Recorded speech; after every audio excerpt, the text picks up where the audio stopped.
we have somebody who is the owner of Soul Joel's, a comedy place up in Sunnybrook Ballroom, right next to Pottstown, Pennsylvania.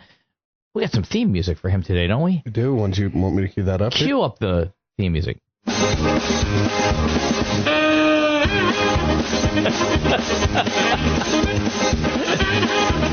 got a little classic Benny Hill going on there. Yeah. So we have Joel Richardson. I met you a couple weeks ago. Went up there for the first time. One of my guys from my show, All Politics Are Local, Jack, called me one day. He does 5 Minutes with Jack. It's a segment. And he said, hey, he's always going up to your place. Always going. I'm always like, I can't this time. I can't. I've met him there. Talked to him for a few minutes. I go, hey, you guys go have a good show. I got to keep moving. So he calls me up and he goes, 6:30, Soul Joel's. We're going to meet there. I said, can't do 6:30. My wife is selling she collects glass. She's selling some glass. I said, they got a later show. He goes, 8:30. I went, you get 8:30. We'll meet you there. We raced up there after Terry got her whole deal done, had dinner at the restaurant. Yep. I got to tell you, those people are incredible. The service, they knew we were under the gun like everybody is when they come in there. Like everyone else. Yeah, oh, what a surprise. It's an 8:30 show and you got here at 8:10. Right? And they were unbelievable. Left them a huge tip for that. They were unbelievable. The food was terrific. And then we went in and we enjoyed the show. And my gut hurt at the end of that. So I saw you there after the show and talked to you about coming on. And I'm fascinated. Now, Sunnybrook Ballroom, first of all, you mentioned off air, today's National Trombone Day. Yeah, well, which who knew? April 1st, right? National Trombone Day. I thought it was all jokes. I thought that's why you had me on. Right. But turns out it's National Trombone Day. Right. And, talking about the famous trombonists, they all played at Sunnybrook. I mean, Sunnybrook was, I often call it the graying old lady, but you and whoever else there has resurrected. I thought it was dying. I thought that place was going down. And it was in the glory days. I mean, every famous big band guy played there. Yeah. Everybody. The last owner did a lot of to revitalize that building. But every member of my family has helped me resurrect that, and it's a family business. I own it, but it's an entire family to bring it back to life. The problem is the original owners, they built it in 1931, right? Just so that his employees had something to do during the Great Depression. I was going to say, that's during the Depression. That's a ballsy time to be building something like that. Built the biggest ballroom east of the Mississippi. Oh, was it really? Yeah, and it still is. But then they ended up selling it in the late 90s. So between then and when I took over was 25 years. It had been open and closed 5 different times. Right. I remember that. And every time, every time watching it resurrect from the ashes and then collapse again, I was like, how many more times is it going to happen before? Yeah. And it was almost like people looked at it like, oh, it's old, it's whatever. But you know what?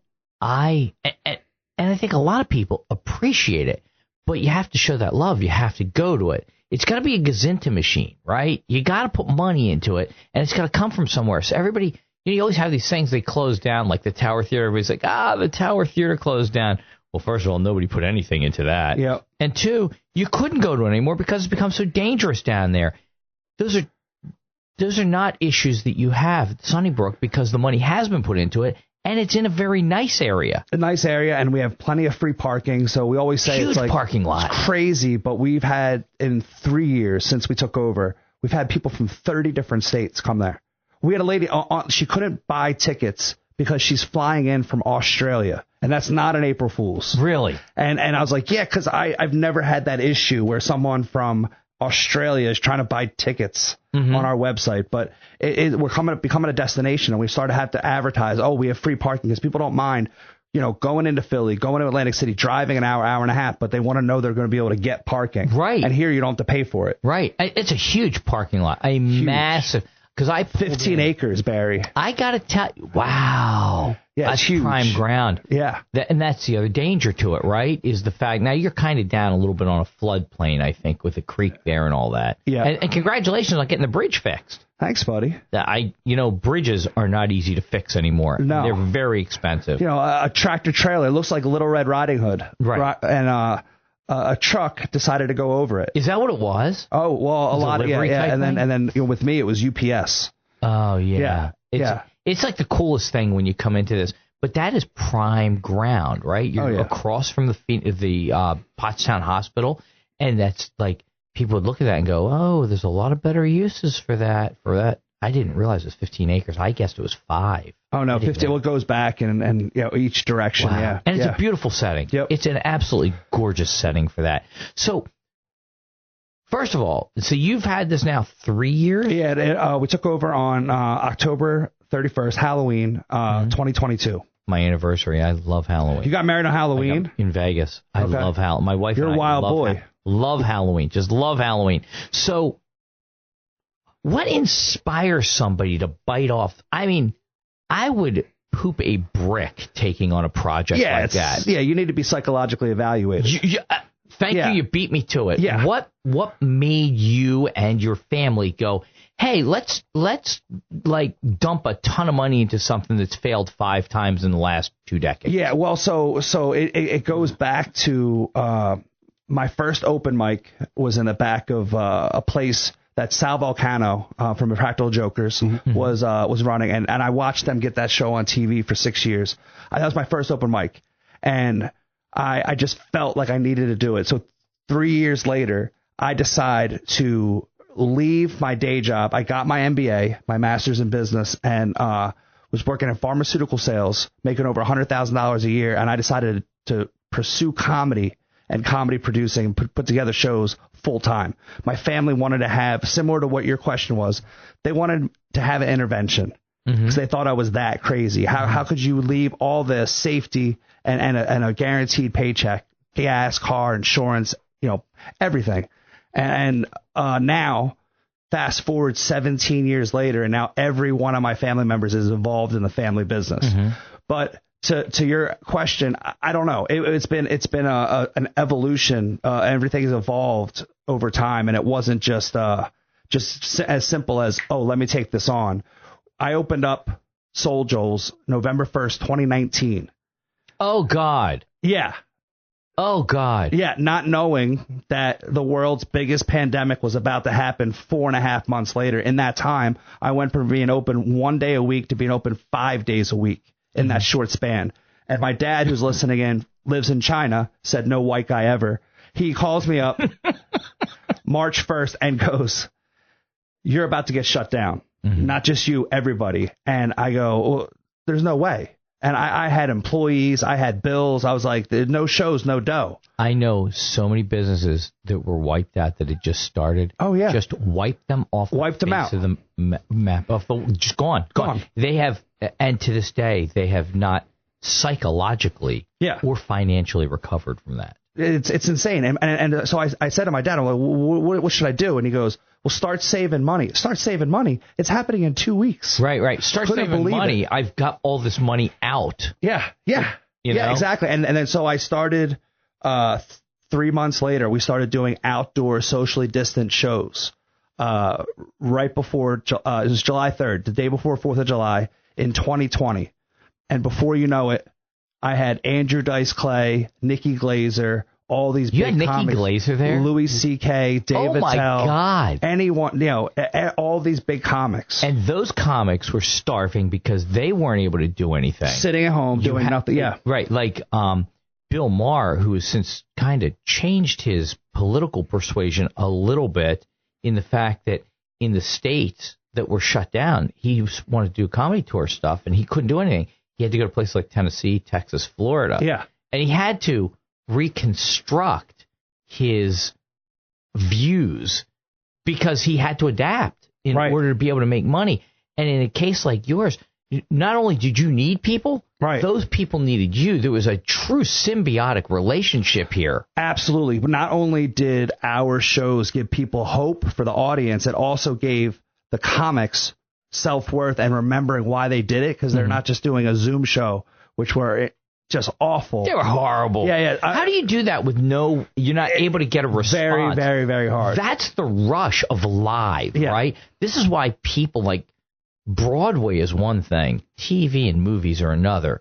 You're getting instant gratification when you're doing Broadway, right? Exactly. Same thing with stand-up comedy. It's right there, and you know whether if it bombed or if it was a joke bomb where there's a silence, and then the people get it, which I love. I love delivering joke bombs to people, but you're getting that response immediately. Oh, absolutely. And it was the best, but I also say the worst 2 years of my life. So while that's all going on, our lease was up and it wasn't getting renewed. They had intentions of building townhouses outdoors where we were. Again, right, what I was just saying. Yeah, but things happened for a reason. It took a year, but we ended up coming across the Sunnybrook Ballroom, and we probably looked at 30 different properties, different towns, different counties. I knew no matter where we were going to get closer or further away from whoever it was. But we ended up coming across the Sunnybrook Ballroom, and we got my brother-in-law involved. He's been a chef longer than I've been a comedian, and we decided to take it over. But I will tell you, April 1st, I don't know if you guys have ever had the biggest April Fool's prank, if you've ever pulled one off, or if you like which one you can remember that you fell for. So while people knew we were not going to stay at our original location, we told everyone that we were moving to Austin, Texas. And that's where Rogan was. Yeah. And at the time, there was a lot. Right. Obviously, he still is. Yeah. People fell for it. Really? Because we did it like a week early. Uh-huh. It was a week early, and it was still the best ever. And now I'm like, if you can't top it, what can you do? And it's like now people are expecting it. Right. But we got people unfollowing our social media and like frown face and all these different comments like, how could you do this? How could you turn your back? I'm like, it's just a joke. That's what the business we're in. That's a mark of success when you do things to get people to unfollow you, Eric. Yeah. Holy smokes. I did fall for one last year when I was looking for news stories to talk about, and the story was that they were pouring concrete in the Schuylkill River. And I typed it up like I was going to read it on air, and I'm like, oh, wait, this is an April Fool's prank. So you get some good ones. Yeah. Fake news. Fake news. So where did you actually start at? So I started in Staten Island. I went to college. I grew up in South Jersey. I went to college in Staten Island, and then I was living there, lived there for 15 years, including school, and I was going back to school to get my MBA, and that's when I first started my first open mic. But my first shows were all in Manhattan, and doing shows in the city, and that's how I connected with all these guys. So tell me, by the way, at Soul Joel's they have open mic nights. We do. It was last night. It was Tuesday night, right? Yeah, Tuesday night. And how did you have an image in your head as advice to people that want to do an open mic, because they do have some comedy. It's Eric, what would you say? It's not like on a regular basis. It starts and stops. It's kind of in spurts here, isn't it? Yeah. Where they do comedy. They do it at a couple different places, like the Social over here. They have an upstairs room, a small room, and they do it. And there's some other places. It's not steady like yours is. Right. I wish we had something in Westchester, but it's just some of them are like once a month or on occasion. And they've done it, and it becomes kind of successful. We've had a couple comedians in here, and Steve usually interviews them, but he does like TED Talks. He talks forever and doesn't let somebody else talk. But which is kind of funny in itself. But in your case, so just real quick, you do your open mic. In your mind, you're going to knock them dead. How did your first show go? Well, I think we wouldn't be sitting here if it didn't go well. Yeah. But I always tell people it's like the second one that doesn't go well. Right. Your first one, knock it out of the park. Your second one, in your mind, you're like, I got to do all new material. Right. And you're like, no, just hone what you got. What you got. Just do that. Right. And all about the timing. It's all about the timing. I did well. Invited a bunch of my friends, a bunch of my buddies, and it went well. But when I left my day job in 2009, Giannis Pappas and James Mattern, the three of us, we did 12 different states in 2 years and traveling all over. I put like 109,000 miles on my car in 2.5 years. And he told me on one of the rides, unsolicited, he's like, you could be a good comic. He goes, but you got the God-given ability to be the best that ever lived. If you just stick with putting the shows together, that's where you're good.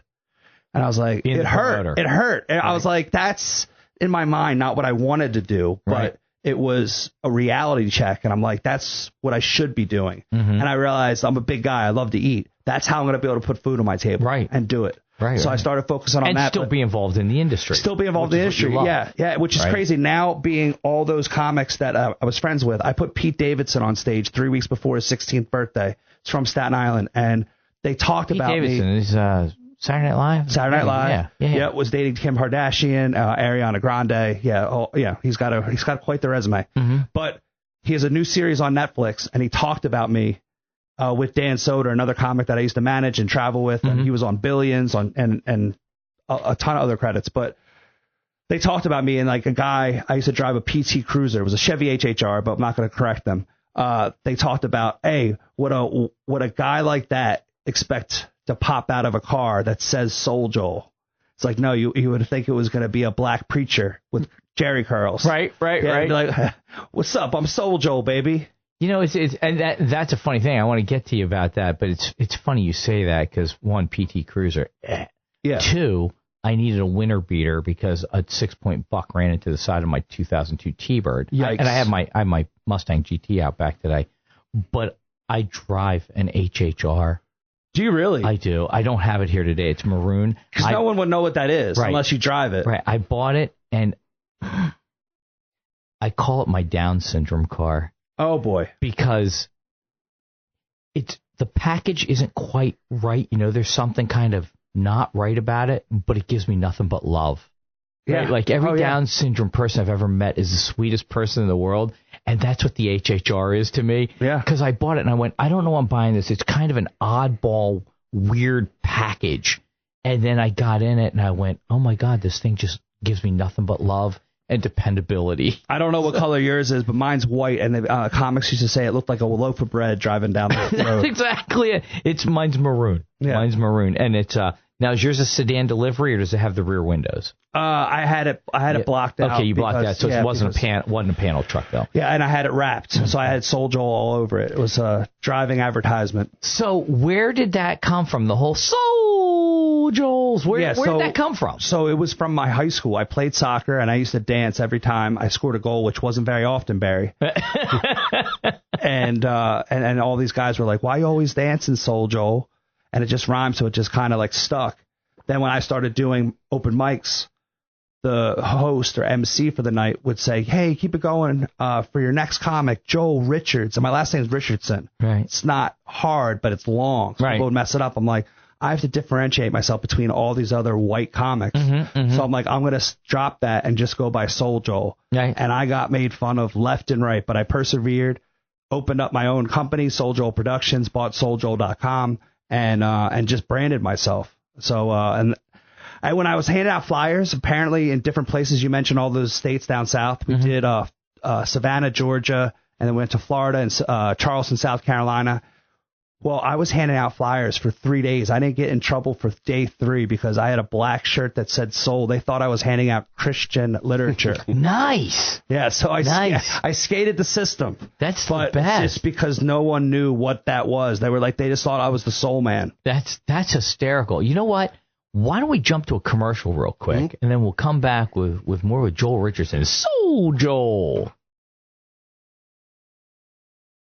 Back to Joel. Soul Joel. So off air we were talking, Eric, you were talking about Shane Gillis. Yep. And the fact that they filmed season 2, episode 9 in our studio that we're sitting in, actually in back studio C and also the front one right there, which was absolutely hysterical. They came in, they just went, this is how much we're giving you for the day. We need you out. And he got Eric, you get to hang out, right? And while they were filming and stuff like that. And you know Shane Gillis? I know Shane. Yeah, Shane has done a lot of my shows for the last 15 years. And I didn't know that was coming out. And I was up in New York because I released a book talking about my whole journey. And I was up to do, different press, Sirius and all different radio stations up there in New York. But I went to the Comedy Cellar and Shane ended up dropping in and right before we went on stage, he was like, "Oh, what's up, Joel?" And came and gave me the biggest hug. But yeah, he sold out 2 shows and when we were doing shows outside. Wow. We haven't got him back yet at Soul Joel's in Sunnybrook in Pottstown, but we will. Well, now he's doing commercials and all sorts of stuff. He's doing the link. I've got tickets. Yeah. Unreal. Yeah, right. He's on another level. Yeah, he really is. And that's a guy that, he kind of had an issue where, like, I guess with Saturday Night Live or something, where they ended up dumping. And you could go two ways. You can either hide from it, or double down. Oh, he doubled down. He embraced, and that's kind of what I've done too. But every one of Shane's friends, he's helped out, and he's taken his whole orbit with him, and a lot of those guys moved down to Austin too, and he's taking care of a lot of comics that I know, and I couldn't be happier for him. And he's elevated comedy in Philly, because now a lot of comics from Philly are raising their profile, and it's because of Shane. Yeah. I follow a couple people, friends with him on Facebook and stuff, and watch him. And, you see him doing the open mic nights and some of them. I went to one night, and I got to tell you, I'm probably the worst guy in the world, but I guess I was kind of a heckler. I was at this little tiny corner one down in University City. I went there. A friend of mine said, hey, my daughter is doing this thing. There's like 5 or 6 up-and-comers, right? And I went there, and I was dying. They were so bad. And so I thought maybe I was helping. This one chick is talking about how her therapist was on vacation. And she was dying up there. And I said, how does that make you feel? Classic, right? Yeah. She got mad and started tearing into me. Just tearing into me. And I went, sweetheart, I'm just trying to help you. You're dying up there, right? And I just came back. I thought she was going to melt down, know? But I threw, and all she had to do with that is the quick thinker goes, it's funny you should ask, right? And go into something. Just not quick on their feet. Well, it's funny. Up in New York, we used to hear that a lot of therapists would send their patients to open mic nights to get their thoughts out. Right. A lot of flow conscious humor, right? That's why, which is really great. Open mics are actually great, because you're either going to get like American Idol, the really, really good, or the atrocious, and both are equally entertaining. Right. And then some don't translate. Like you have Michael, what's his name, who's Kramer on Michael Richards, and he crashed and burned when he started trying to do comedy. Like, remember that? That's not no, he had a meltdown on stage. Yeah, nothing to do with him trying to do comedy. I mean, But he couldn't handle it. Like there was a heckler. Dropped the word you shouldn't say. Oh my God! 20 times in a row. That was the end. That was the end. Yeah. And it was a kind of a heckler guy, right? And instead of kind of working with it, or then finally going, okay, we got enough. Yeah. You work with him a little bit, and then that's it. He just couldn't handle it. Oh yeah. And there's certain people out there, they just don't translate between TV and live. Oh yeah. It doesn't really work out. So what do you think? Like you've obviously, throw some other names out there. Who are some of the other people you've had? Well, I mean Jessica Curson, and Tony Danza. We got the Bacon Brothers coming up in August. Bacon Brothers. Yeah, which I didn't realize that they grew up in near Phoenixville. Yes, absolutely. So we already sold out one show. It's not till August, and we already added a second night. So it's really bringing life back, because we talked about this, Louis Armstrong and Duke Ellington, and all these folks back in the big band era performed there. But now, I had Nate Bargatze. Get out of here. I started with Nate, and Nate came there right after he hosted Saturday Night Live for the second time, and wanted to work out his new material before he's on his current tour, the Big Dumb Eyes tour. He went to do the Today Show in New York, but before that he did his assistant called me and did a Tuesday night, and she goes, Tuesday night, January 21st, you have line dancing? I go, not that night. We're free and clear. I go, 2 shows? She goes, 1. I'm like, great. And perfect. We're doing sold out in one email blast, password protected, so no bots could buy tickets. 90 minutes. Really? 1 email blast, sold out. Put tickets on sale at 5 o'clock. By 6:30, our show starts at 7. It was sold out. That's amazing. Well, the Bacon Brothers, they typically come to the Colonial and play there. Yep. So are you going to be the place this time, or are they going to do that also? Well, I think every time, and I love the people over at the Colonial. But, it's great. They always, they hadn't been to our place, so it's just, can't keep going to the same place all the time, so they mix it up. Yeah, Sure. Hey, we got somebody on the line. It's actually Steve, the Thursday morning host, and I knew he couldn't stay away if there was somebody that was involved in comedy. Steve, you with us? Good morning, gentlemen. Good morning. Good morning. Steve, you're talking with Soul Joel Richardson from Soul Joel's up at Sunnybrook Ballroom. Yeah, listen, I want to get to the heat of the matter. Yes. It's almost controversial. Yes. But I need to know, you guys are having Little Mania wrestling. You better believe it. He's a maniac. October 17th. I know it's far out. Now, I have seen micro wrestling. Now, are they just throwing these under different names? Are these different associations? And the really important question is, Joel, can I get one of the performers on my Thursday morning show for an interview? Mm-hmm.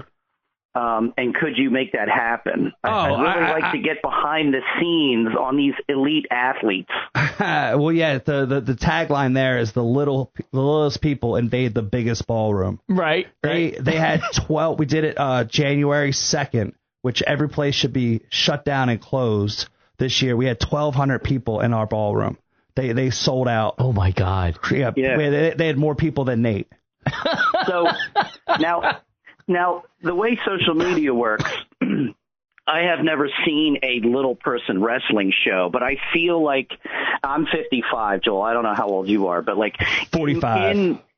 So in the days of sitcoms and watching a lot of television like Happy Days and Laverne and Shirley and all those kinds of shows, it was almost this rite of passage. It was like a joke for the blue collar worker. It was like, oh, did you go to they didn't call it Little People back then, but it was like, did you, we're going to the Little People wrestling show. It was almost like this thing. It wasn't just, it was like wrestling, and then it evolved into like Little People wrestling. So he won't say it. I'll say it. Want to throw away. I know what he's saying. Yeah. Yeah, they were having it at another local place down towards Exton, and then so I went and saw it. Now my algorithm is filled with Little People wrestling events far and wide. Yeah. They tour every night. Do they really? Yeah, it's incredible. Yeah, they call me and tell me what the date is because it fits their route. Right, because they have to be in the area. Yeah. So that's why we literally just announced it. Which is interesting because Steve has the little wrestling thing, and I keep getting the little burlesque show once. We're about to announce that. Are you really? That's going to be Saturday, March 13th, 2027. Oh my God, that far out. That far out. Yeah, Holy a year smokes. from now. Exactly. Yeah. Well, it was so. I just got burlesque. Yes. Oh yeah. I just got married. Yeah. And the guy that married us, he goes, "Are there going to be any little people in the audience?" Mm-hmm. And I go, "Drag queens?" And he goes, "No, little people." And he actually brought it up. He tied it all together. He was like, "Yeah, this is the place that Sinatra performed and Nate Bargatze and little person wrestling, midget wrestling." Right. Yeah. So. Got mentioned at my wedding. Amazing. So let me ask you this. Do you get any kickback? When I brought it up on the radio, a week or so ago, it was like, there's this, we're in this really crazy time where, watch what I say, watch what I do. But you just hit on it with like, Shane Gillis when he kind of kicked off Saturday Night Live, mm-hmm. because people forget, we're having fun. It's comedy, right? So is there any kickback on Little People wrestling, or are we just everybody's just embracing it? No. I mean, listen, I do a lot of. We're exploiting the little people. Oh, the poor, they're being oppressed. They're being forced to wrestle each other. I get a lot of flack for my other events. I actually, for the first time, had protesters. For what? For my drag brunches. It's 12 from the other side of the aisle. Maybe. Well, I mean, I don't know what side you're talking about, right. but I get it from both sides, mm-hmm. and they were the cops didn't tell me until recently, but they called the cops on me 3 years ago when I first started this because men dressed as women, suspicious people hang out in the parking lot, and I'm like, it's 12 to 2 on a Saturday afternoon. but this time they were actually physically protesting. We had physical protesters, 3 of them. Oh, wow. Listen, Yeah. if you're on your own private property and you're doing this, and there's people that want to come there and pay for that, it's why is there an issue with exactly that? it's not a library where we're storytelling to children, Yeah, and if you won't even go down that road. And right, when people are coming to your place, they are willingly like, here's an event, I'm coming there. Right. That's a whole different scene. It's not like we're making a school, Right. What do you call those stupid things you make all the kids go to? Now I can't think of the word. Assembly? Yeah, assembly. Assembly. Yeah, it's not a school assembly where you're, dragging kids in to indoctrinate them. This is a private industry. Exactly. You know? Well, it was a husband and wife, but the third guy was the one I was worried about because he kept circling the property in his vehicle, and you don't know what's going on. They're just trying to spark. And I went up, and the husband goes, "Well, we don't like that you're mocking Christ." And it was a holiday themed brunch, and I specifically stayed away from the word Christmas. And he goes, "Oh, okay." And that's the word. That's the way he's. Yeah. And I go. He goes, "Well, if you don't mind, we're gonna go pray. You're more than welcome to join us if you're Catholic, and if you're not, you're still welcome to join us." But I've gotten killed from the other side too, where I had I had guys from Fox News there, and they're streaming live on Fox Nation, and it's packed. So we had people from Mississippi to New York in one room, and the people are like, "I can't believe you're having that guy here." Because he slipped up and said one thing about the homeless. I'm like, these guys, like you all know, talk for 40 plus hours. Every once in a while, they're going to say a joke, say the wrong thing that doesn't land. I'm known for that. Yeah. Good morning, Barry. It's not homeless. What is it, Barry? It's housing insecure. Oh, yeah, there you go, Eric. I knew Eric would know because he's young. Yes, he's hip. Yes, he's hip to the PC lingo. Yeah, but if you don't have haters, someone told me this. One of my friends, he goes, if you don't have haters, you're not big enough. Now, you're not doing something. Let me tell you something. My friend Danny Campbell used to be a radio guy out in Iowa. He always said, if you ain't making waves, you ain't paddling. Yeah. That's the way it is. Yeah, we're paddling, baby. We're out here paddling. Right. We're doing our thing. Listen, I got a lot of haters. There's people that call the station every week. They're like, you got to get that guy off. And I'm like, I'm not doing anything wrong. I'm not using the 7 dirty words. I'm doing my thing. If you don't agree with me, call in. That's just your mom, and we've told her to please stop. I told you. Steve, hilarious. She died 5 years ago. She doesn't call anymore. Well, she calls from the other side. We have a connection where we can get spirits from the other side. Yeah, who did you have call in the one day? What was her name? Your mom's emailing from AOL.com. Katharine Hepburn? Yeah, Katharine Hepburn called in. Yeah, she called. She talked about the loons, remember? That's right. That's right. Oh, my I think God. we were trying to get somebody, we were trying to contact Abraham Lincoln, and, we did the best we could. Yeah, that's right. Abraham Lincoln, Katharine Hepburn, almost exactly the same. I heard their voices were very close anyway. Right. Yeah. Well, Steve, thanks for calling in, man. Listen, thanks for having me. Joel, anybody that you can get from the Little People Wrestling thing, I would love to have them on the show before, either, a week or two or the day of. I don't know. Yeah, whatever date that correlates with. If you can make that happen, that would be awesome. And anytime you have any performers that want to get on the radio show, I love doing interviews on Thursday. Than's, man. Steve, I'll much more selective. Yeah. Steve, I'll be in touch shortly. Yeah, there you go. All right, guys. Great show. I love it. See you later. And by the way, Joel, we're not sending a limo for them, but we will send my clown car, the HHR. Absolutely. Great. Perfect. So what do you got coming? By the way, so when you're doing your bookings, does it work both ways? Like managers call and go, hey, they're going to be in the area. And there's other ones you're like calling up going, hey, we got some space available. Have you considered? Yeah. How does it work? I mean, you got to hustle that. It used to be 100% I'm reaching out. And now it's nice that a lot of times they're reaching out. Because of product recognition.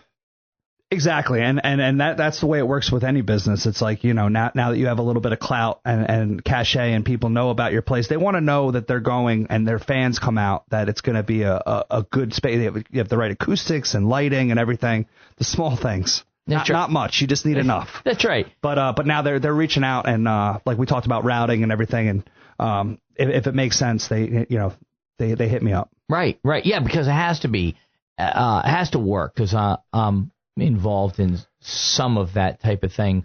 But when they're booking events, like I'm involved in the aviation industry and ballooning and hot air ballooning, and so there's different balloon events, and the entertainment kind of follows along with that. Like, events will work with other events in another state and go, hey, listen, you're this weekend, let's bring them in. Like, one of the good ones was Eddie Money. Because Eddie Money, you gave him a fifth of bourbon and he was off to the races singing, right? You could barely get him up on stage, but then once he got up there, he's an unbelievable performer. I was at the same night. I was doing Valley Forge Casino every Friday right before I opened up Soul Joel's, and he was there, rest in peace, with his daughter. Mm-hmm. And we were all hanging out afterwards, Yeah, he was drunk. Oh boy, he was functioning alcoholic, but like, he could rock it. I mean, he was unbelievable. Every year, Binghamton Speedy Fest, like every other year or something, he'd be there, and he was good, man. But he had his demons, unfortunately. But a lot of people in performance do. Most do. Yeah. Right? Yeah. This is their therapy, right? Or they're completely sober, right? There's been guys that have been sober. You're like, it's not much difference in how old they are. Right. They hit it early and hard. Right. Exactly. So you do these bookings, you get these people in here. You have several. Sunnybrook is big. You have the major ballroom. It's massive. Yep. How many square feet is that? It's like 14,000. You had some kind of, when I was up there a couple weeks ago, there was some kind of party going on. I don't know if it was a graduation party or what was going on. It was packed. So that whole room was packed. Valentine's Day weekend. That's right. Yeah, we had 4 shows with Tyler Fisher in the comedy room, and then in the ballroom Friday night we had AM Radio, which is our house band. They come a lot. They did Halloween and they do Valentine's Day, but then on Valentine's Day itself, Saturday, we had this band called Power Play. I didn't realize they hadn't played since 2019, but it ended up being November 2019, the same month that I opened. Mm-hmm. They hadn't played, and they brought it was like 600 people. Mm-hmm. And mostly people that don't come on a regular basis or had never been there in years. So it brought out a lot of people. We ended up with like 2,000 people through the doors in 24 hours. It was insane. Now, how many rooms do you actually have there for doing events? 5. Really? So we have Gatsby's restaurant, and inside Gatsby's where we do our open mic is a speakeasy. You wouldn't know if there. It looks like an elevator door, but there's no elevator. Fits like, if we set it up theater style, like 50 people. Then we have the Melody Room, which is our comedy room, seats 250. Then we have it looks like a barn. And by the way, it was very comfortable, the one I was in. Oh, thank you, man. Very comfortable. You wouldn't realize it was 250 people in there. Yeah. It just, the way the chairs are set up and all that, it was very comfortable. Yeah, it's like theater style where like we don't have any service in there, so there's no check spots, no minimums. You don't have to worry about it. If you want to drink, grab drinks, you can, or have food before or after the show. Then we have a barn outside. It's called the Social House. We could fit 300 people in there. The doors all open up in the summertime. It's really nice. And then we're obviously the ballroom, and then we're working on a spot upstairs. So wait, there's an upstairs? There's an upstairs. Oh my God! Yeah, I didn't even realize that. Exactly. The last owner did a lot to it.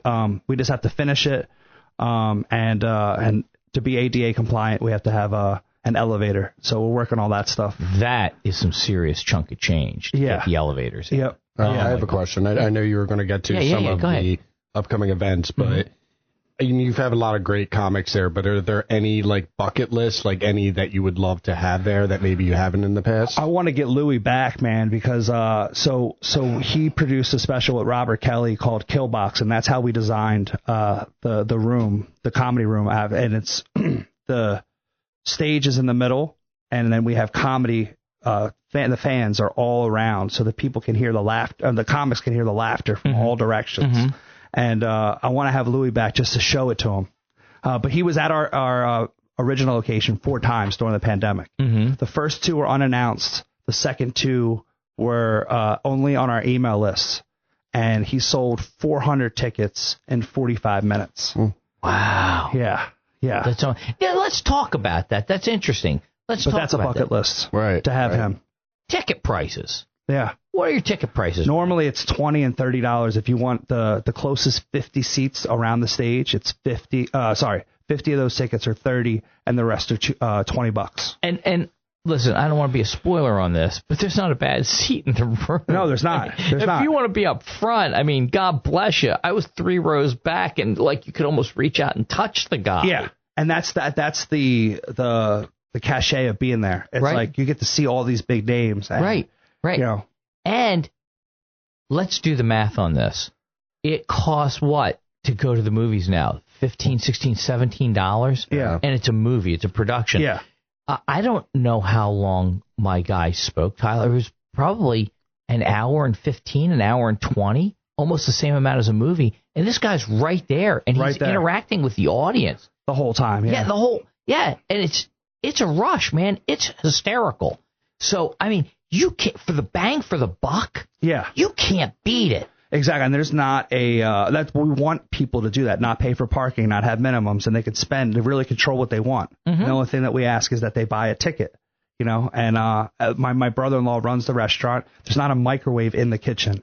Everything's made scratch. Oh, I'm telling you, it's food we really had good. was phenomenal. Yeah. Very impressed by it. We want people. I mean, times are tough. We want people to have an enjoyable night out and then remember it. And you know, they work hard for the money, and hopefully, whenever they decide to go out for a night out, they think of Soul Joel's, Gatsby's Pub inside the Sunnybrook Ballroom. Well, that's another magic thing, right? If you're not paying for parking, you got money to go to Gatsby's, right? You can buy dinner because now you're not spending. And what is it in Philly? By the time you park, you got $25, $30 in parking. Exactly.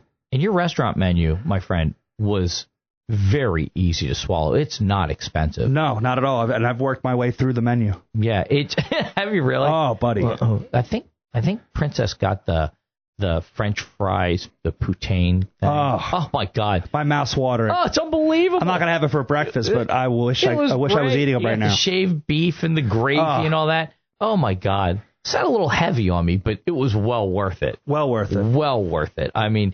But it's got a good menu. You got a full bar. Yep. Full bar there. So that's great. I mean, you had beers and hard alcohol. In fact, I was sitting across the room, and all of a sudden a beer comes over for my wife. And I look over, and the waitress says, it's from the gentleman over there. A customer of mine in my office. That you ran into? Yeah. He was on the other side. He saw me. He knows I don't drink. Small world. But he knows my wife, being married to me, has to drink like a fish. Hilarious. So she got a free beer out of him. I walked over and said, that was good. Thanks, man. So, yeah, so you're going to see people you know there, too. Passing through. Yeah.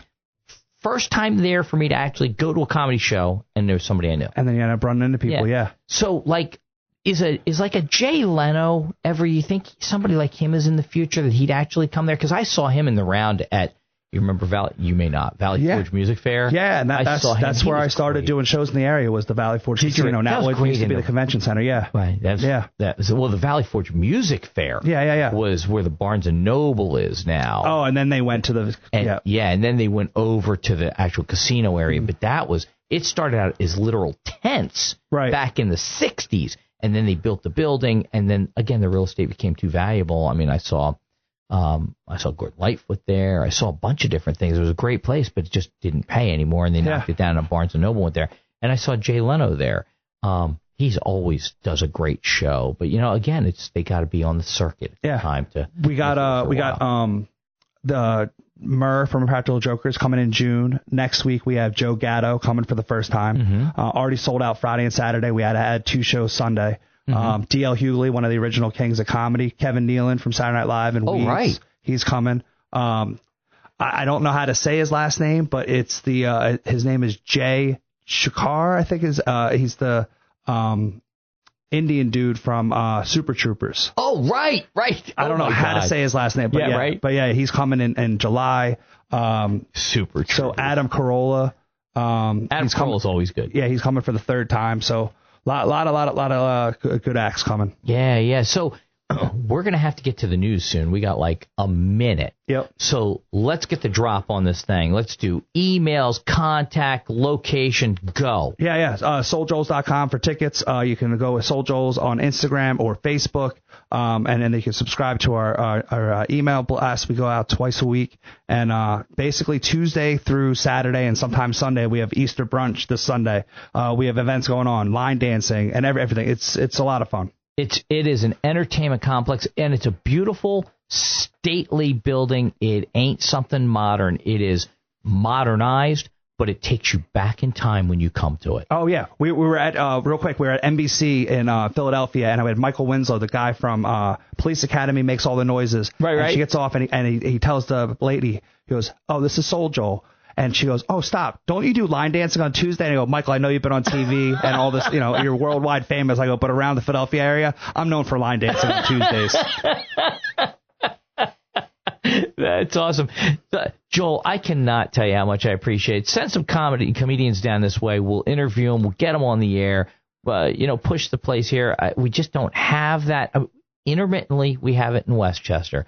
But you dominate it in Pottstown. So thank you for what you do, and thanks for coming on today. I really appreciate it. Absolutely. Thank you.